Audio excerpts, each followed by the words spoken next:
পরকীয়া সন্দেহ, স্ত্রীকে পিটিয়ে হত্যা। স্ত্রী পরকীয়ায় আসক্ত এমন সন্দেহ করতেন রুবেল। এ নিয়ে তাদের মধ্যে ঝগড়া হতো। রাতে মাহমুদা আক্তারকে মারধর করেন রুবেল। এক পর্যায়ে স্ত্রীর মৃত্যু হয়। স্ত্রীর মরদেহ হাসপাতালে নিয়ে যান রুবেল।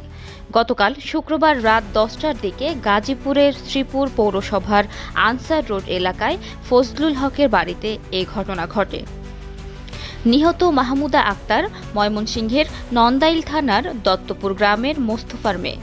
অভিযুক্ত রুবেল একই গ্রামের মৃত কাসিম উদ্দিনের ছেলে। রুবেল স্ত্রীকে নিয়ে ওই বাড়িতে ভাড়া থেকে পোশাক কারখানায় চাকরি করতেন। খবর পেয়ে পুলিশ রাতেই হাসপাতাল থেকে মরদেহ উদ্ধার করে। একই সঙ্গে নিহতের স্বামী রুবেলকে আটক করে। নিহতের ছোট বোন মাসুদা বলেন, তার বড় বোন মেঘনা গ্রুপ কারখানায় চাকরি করতেন। মাহমুদা পরকীয়ায় জড়িত এমন সন্দেহ করতেন রুবেল। এ নিয়ে তাদের মধ্যে ঝগড়া হতো। শুক্রবার রাত 10টার দিকে দুলাভাই মোবাইল ফোনে জানান, বড় আপা খুব অসুস্থ, তাকে হাসপাতালে নেওয়া হচ্ছে।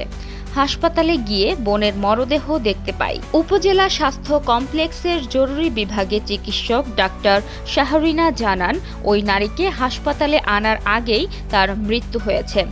শ্রীপুর থানার উপপরিদর্শক মোহাম্মদ সামাদ জানান, খবর পেয়ে হাসপাতাল থেকে মরদেহ উদ্ধার করে ময়নাতদন্তের জন্য মর্গে পাঠানো হয়েছে।